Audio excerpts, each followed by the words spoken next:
அன்பானவர்களே, அன்பு வணக்கங்கள். ஒரு அன்பர் குருஜி தியானத்தில் உச்சநிலை அடைவதற்கு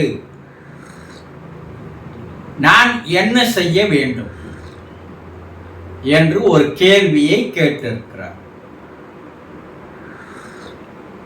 தியானத்தின் உச்சநிலை அடைவதற்கு நான் என்ன செய்ய வேண்டும்? 3 விஷயங்களை நீங்க ஃபாலோ பண்ணணும். என்ன?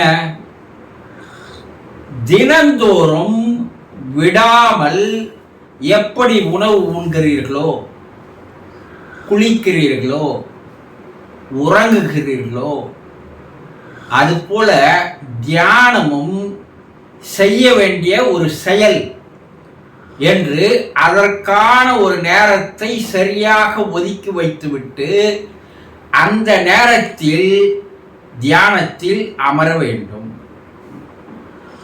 இல்லைங்க, 2 நாள் செய்தேன், இன்னைக்கு வெளியூர் போயிட்டேன், என்னால் செய்ய முடியல. அது என்ன ஆச்சுன்னா, ஒரு நாள் விட்டேனா குருஜி, அது அப்படியே 4-5 நாளைக்கு போயிடுச்சு, மறுபடியும் வந்து உக்காந்தா எனக்கு தியானம் வரல குருஜி, நான் என்ன பண்றது?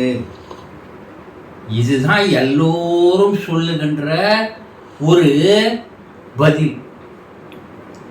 நீங்க இஸ்லாமிய பெருமக்களை அதில் குறிப்பிட்ட ஒரு சிலரை, எல்லாரும் சொல்ல முடியாது, ஏன்னா அவங்களும் இப்போ மாறி வராங்க. அந்த நமாஸ் நேரத்தில் எங்கு இருந்தாலும் அவர்கள் அந்த நேரத்திற்காக தனியாக ஒரு இடம் தேடி அமர்ந்து இறைவனிடம் அவர்கள் நமாஸ் செய்வதை நான் பார்த்திருக்கிறேன். ஒரு முறை நான் மலேசியாவிலிருந்து சென்னை வந்து கொண்டிருக்கிறேன். எனக்கு பக்கத்துல ஒரு அஸ்ரத் அமர்ந்திருக்கிறார். அப்படின்னா ஒரு மதகுரு, இஸ்லாமிய மதகுரு. அவர் அந்த நமாஸ் நேரம் வந்த பிற்பாடு என்ன பண்ணாரு, அந்த நடைபாதி 2 சீட்டுக்கு சென்டரில் போய் வரும் இல்லைங்களா, அந்த இடத்துல ஒரு துண்டை போட்டு அமர்ந்து நமாஸ் செய்ய ஆரம்பித்து விட்டார். நான் அவரை முடிச்ச பிற்பாடு கேட்டேன், நான் இதை விடுவதில்லை. என்னங்க, நம்ம சென்னை டைமுக்கும் மலேசியா டைமுக்கும் 2.5 மணி நேரம் வித்தியாசம் வருமே, நீங்க அந்த நேரத்தை, என்னுடைய கடிகாரம் என்ன நேரம் காட்டுகிறதோ, நான் சென்னையினுடைய நேரம் தான் வச்சிருக்கேன், நான் செய்து விடுவேன் என்று சொன்னார். அப்ப அவங்க அதுல எவ்வளவு ஒரு பிடிப்போடு இருக்கிறார்கள் பாருங்க. நம்ம கோயிலுக்கு போறது கூட நமக்கு வேலை இருந்ததுன்னா நம்ம போறது இல்லை. ஏன்னா இறைவன் நம்ம வேலையை கூட முக்கியமானவன் இல்லை இல்லையா? அப்ப தியானம் என்பது நாள்தோறும் குறிப்பிட்ட நேரத்தில் நீங்கள் அமர்ந்து செய்ய வேண்டிய ஒரு செயல், ஒரு குறிப்பிட்ட இடத்தில் அமர்ந்து செய்ய வேண்டிய செயல். ஏங்க, நீங்க ஒரு பல மாதங்கள் அந்த ஒரு குறிப்பிட்ட அறையில் நீங்க அமர்ந்து தியானம் செய்யும் போது அங்கே ஒரு அலைகள் அங்கே பரவி இருக்கும். இந்த அலைகள் 24 மணி நேரம் அந்த அறையில் தான் இருக்கும். நீங்க தியானத்தில் போய் அமர்ந்தவுடன் இந்த அலைகள் உங்களுக்கு வந்து உங்களை தியானத்தில் ஆழ்ந்து செல்வதற்கு இந்த ஃப்ரீக்வன்சியானது உதவி புரிகிறது. நான் என்ன செய்யறது குருஜி?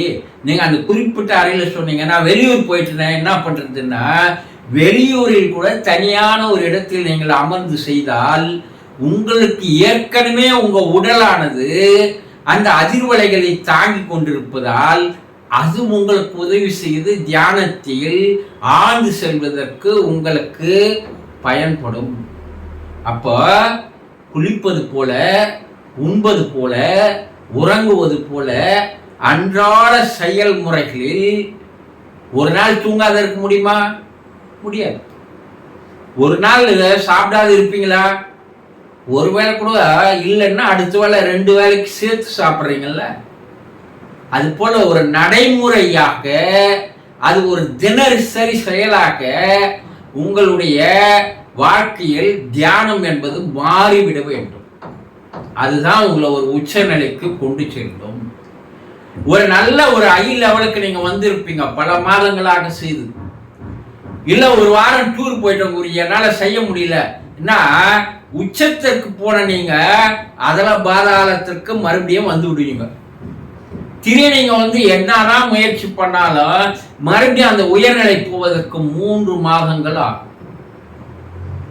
அதனால வெளியூர் போனாலும் தனியான ஒரு இடத்தில் ஒரு அரை மணி நேரம் உட்கார்ற பழக்கத்தை வச்சுக்கினாங்கன்னா தான் நீங்க ஒரு குறிப்பிட்ட ஒரு வருடத்திற்குள்ளோ 6 மாதத்திற்குள்ளோ தியானத்தின் உச்ச நிலையில் நீங்கள் போக முடியும். உச்ச நிலையில் போனாதான் இறைவனோடு உங்களோடு கனெக்ட் ஆக முடியும்.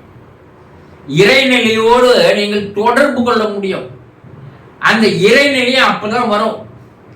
அந்த நிலையை நீங்கள் அடைந்து விட்டால் இறைவன் உங்களுக்கு தேவையான அனைத்தையும் அவனே கொண்டு வந்து தருவான், உங்களை தத்தெடுத்துக் கொள்வான் என்பதை புரிந்து கொள்ளுங்கள்.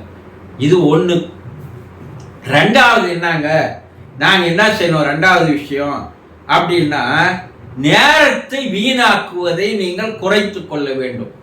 ஏன்னா நீங்க தியானம் செய்து செய்து உங்களுடைய உடம்புல அந்த பயோமேக்னடிக் ஃபோர்ஸ், ஜீவகாந்த சக்தி என்பது அதிகரித்து காணப்படும். இது அதிகரிக்க அதிகரிக்க தான் உங்களுக்கும் அந்த இறைநிலைக்கும் ஒரு தொடர்பு ஏற்படும். இது ரெண்டாவது ரகசிய விஷயம். நீங்க அறக்குறையா இருந்தீங்கன்னா, காலி பாத்திரமா இருந்தீங்கன்னா இறைநிலையோடு தொடர்பு கொள்ள முடியாது. தியானம் காலையில செய்துட்டு வந்தீங்க, நல்ல ஒரு உங்களுடைய பாடியானது முழுமையான பயோமேக்னடிக் சக்தியால் நிரம்பி இருக்கும். அப்படி நிரம்பி இருப்பதால் பல்வேறு அனுகூலங்கள் உங்களுக்கு கிடைக்கும். நீங்க நல்லதை நினைப்பீங்க, நீங்க நினைச்சது உங்ககிட்ட வந்து சேரும், நினைச்ச காரியம் நடக்கும், நினைச்ச ஆள் வந்து நிற்பா.